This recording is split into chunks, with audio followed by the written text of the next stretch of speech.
T application form ಗೊಂದಲ ಇನ್ನೂ ಮುಗಿದಿಲ್ಲ, ಇನ್ನೂ ಮುಂದುವರಿತಾ ಇದೆ. ಭಾಳಷ್ಟು ವಿದ್ಯಾರ್ಥಿಗಳು ಕೇಳ್ತಾ ಇದ್ದಾರೆ, ನಾವು ಕೆಲವು ಕ್ಲೈಮನ್ನು ಅಪ್ಲೈ ಮಾಡಿದ್ದೀವಿ, ಬಟ್ ಆ ಕ್ಲೈಮು ನಾಟ್ ವೆರಿಫೈಡ್ ಅಂತ ಬರ್ತಾ ಇದೆ. ನಾವು ಎಲ್ಲಿ ಹೋಗಬೇಕು, ಹೇಗೆ ವೆರಿಫಿಕೇಷನ್ ಮಾಡಿಸ್ಕೋಬೇಕು?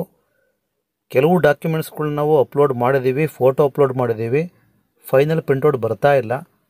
ಫೈನಲ್ ಅಪ್ಲಿಕೇಶನ್ ಫಾರಮನ್ನು ಡೌನ್ಲೋಡ್ ಮಾಡ್ಕೊಳ್ಳೋಕ್ಕೆ ಆಗ್ತಾ ಇಲ್ಲ. ಫೀಸು ಪೇ ಮಾಡಿದ್ದೀವಿ, ಬಟ್ ಅದು ಅಫಿಷಿಯಲ್ ಆಗಿ ಫಾರಮಲ್ಲಿ ತೋರಿಸ್ತಾ ಇಲ್ಲ. ಕ್ಲೈಮ್ಡ್ ಬಟ್ ನಾಟ್ ವೆರಿಫೈಡ್ ಅಂತ ಬರ್ತಾ ಇದೆ. ನಾವು ಕಾಲೇಜಿಗೆ ಹೋಗಿ ಅಲ್ಲಿ ವಿಚಾರಿಸಿದ್ರೆ, ವೆರಿಫೈ ಮಾಡೋಕ್ಕೆ ಕೇಳಿದ್ರೆ, ನಮಗೆ ಸರ್ಕಾರದಿಂದ ಯಾವುದೇ ರೀತಿ ಆರ್ಡರ್ ಬಂದಿಲ್ಲ, ನಾವೀಗ ವೆರಿಫೈ ಮಾಡಿಸ್ಕೊಳಕ್ಕಾಗ್ತಾ ಇಲ್ಲ ಅಂತ ಹೇಳ್ತಾ ಇದ್ದಾರೆ. ಸೊ ಹಾಗಾಗಿ ನಾವೀಗ ಏನು ಮಾಡಬೇಕು? ಹೀಗೆ ಭಾಳಷ್ಟು ವಿದ್ಯಾರ್ಥಿಗಳು ಡೌಟ್ಸ್ ಮೇಲೆ ಡೌಟ್ಸ್ನ ಕೇಳ್ತಾ ಇದ್ದಾರೆ. ಈಗ ಸೆಕೆಂಡ್ PUC ಲ್ಯಾಬ್ ಎಕ್ಸಾಮ್ಸ್ ನಡೀತಾ ಇದೆ. ಹಾಗಾಗಿ ಸರ್ಕಾರ ಯಾವುದೇ ಕಾಲೇಜಿಗೂ ಈಗ ಪರ್ಮಿಷನ್ ಕೊಟ್ಟಿಲ್ಲ ವೆರಿಫಿಕೇಷನ್ ಮಾಡಿಸ್ಕೊಳ್ಳೋದಕ್ಕೆ. ಅದಕ್ಕೆ ನೀವು ವೆಯ್ಟ್ ಮಾಡಬೇಕು.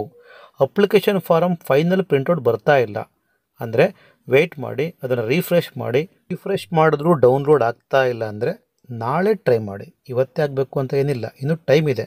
ಹರಿಬರಿ ಮಾಡ್ಕೋಬೇಡಿ, ಟೆನ್ಷನ್ ಮಾಡ್ಕೋಬೇಡಿ.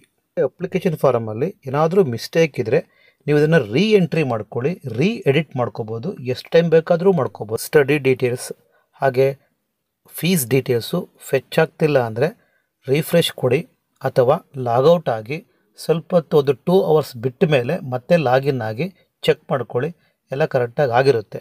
ಬೈ ಚಾನ್ಸ್ ಒಂದು ವೇಳೆ ಇದೇ ರೀತಿ ಕಂಟಿನ್ಯೂ ಆದರೆ ಎಕ್ಸ್ಟೆಂಡ್ ಮಾಡುತ್ತೆ ಅಪ್ಲಿಕೇಶನ್ ಹಾಕೋದಕ್ಕೆ. ಅದಕ್ಕೆ ನೀವು ವರಿ ಮಾಡ್ಕೊಳ್ಳೋಬೇಡಿ, ಜಸ್ಟ್ ವೆಯ್ಟ್.